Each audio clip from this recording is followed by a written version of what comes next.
기본 전체 내용을 한번 학습하는 데 걸리는 기간이 보통 6개월 정도가 걸리고, 저는 한 8월, 9월부터 시작한다 하더라도 요 커리를 따라오는데 전혀 문제가 없다라고 보거든요. 그리고 투입하는 시간이 많아지면 많아질수록 회덕수도 늘리고 합격할 확률이 더 높아지고요. 네, 안녕하세요. 에듀윌 세무사 회계사에서 세법과 세무회계 강의하고 있는 김문철 회계사입니다. 반갑습니다. 네, 안녕하세요. 재무회계를 단단하게 만들어드릴 최정윤 회계사입니다. 반갑습니다. 안녕하세요. 에듀윌 재무회계 담당 황인아입니다.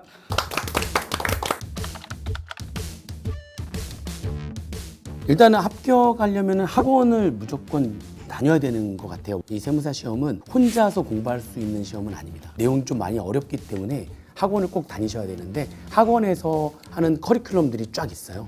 기본반, 그 다음에 심화반, 그 다음에 객관식반. 1차 시험 끝나고 난 다음에는 동차 종합반, 그때 만약 떨어진다면 또 유예반이 또 있어가지고 학원의 커리큘럼을 잘 따라간다.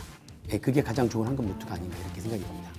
네, 저 같은 경우는 황금 루트로 붙은 사람이거든요. 학원에 가자마자 그 처음 강의한 선생님이 이러더라고요. 니들 붙고 싶니? 네!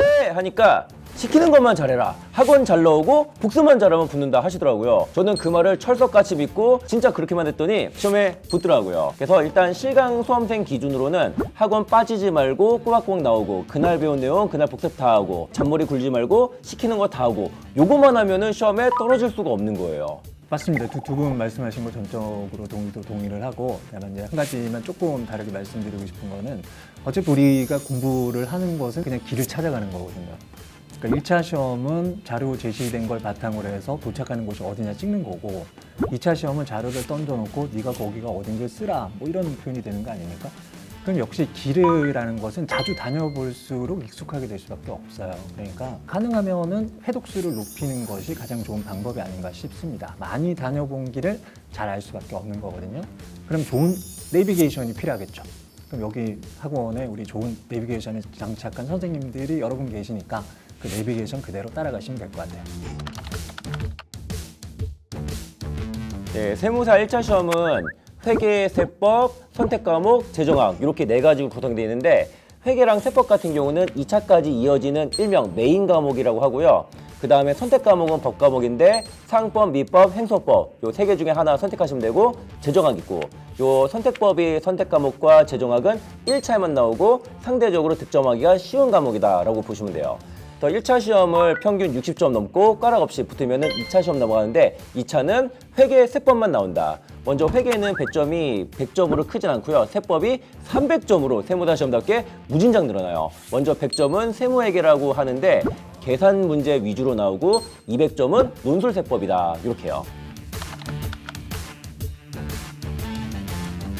일단 세법을 공부를 하시려면은 재무회계 공부가 돼 있어야지만 세법을 공부를 할 수가 있거든요. 세법을 먼저 공부할 수는 없어요. 그래서 선택 과목이라든지 또는 재정학은 순서가 따로 관계는 없지만, 회계학을 공부하고 난 다음에 세법을 공부해야 된다는 순서는 꼭 지키셔야 됩니다. 그래서 공부 순서는 회계 원리, 그다음에 중급 회계, 그리고 세법, 고급 회계, 원가 회계, 약간 이런 순서대로 공부를 하셔야 되는 거죠.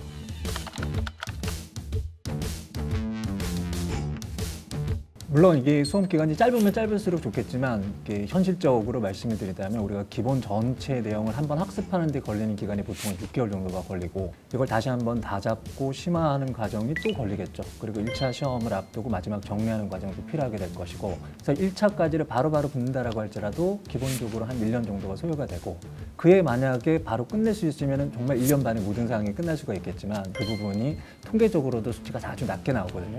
그럼 보통 정상적으로 아주 최선을 다했다라고 생각한다면 2년 반 정도의 기간이 걸리지 않을까라고 생각이 들어요. 어떻게 생각하세요?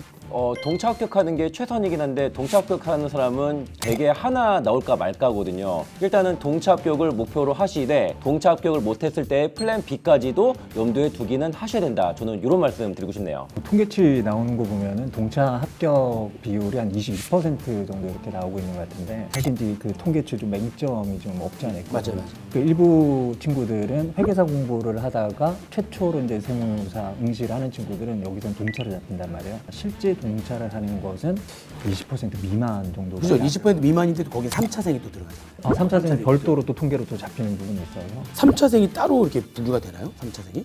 1차 합격하고 다시 가는 건 아마 동차로 잡힐걸? 그럴 수도 있고. 그럴 걸 아마? 우리끼리 하는 소리 했어. 우리끼리 하는 소리예요. 네.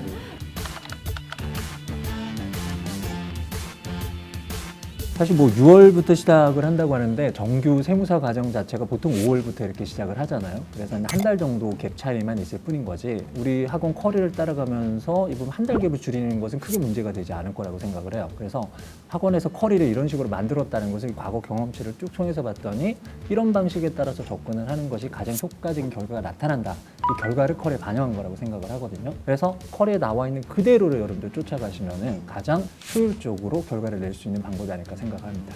네, 학원에 이제 강의 계획표가 있어요. 주말을 좀 이용해가지고 좀 더 공부를 더 한다면 바로 따라가지 않을까 싶습니다. 그래서 학원에서 하는 그 커리큘럼을 좀 충실히 따라가면 한 두세 달 지나면 충분히 따라잡지 않을까 그렇게 생각을 하거든요. 열심히 한다면.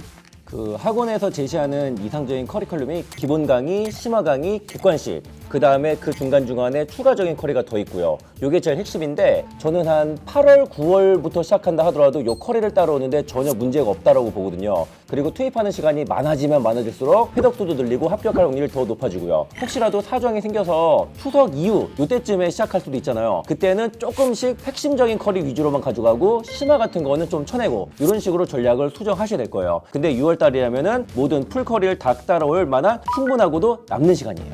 맞아요. 자, 그럼 다음에 또 만나요.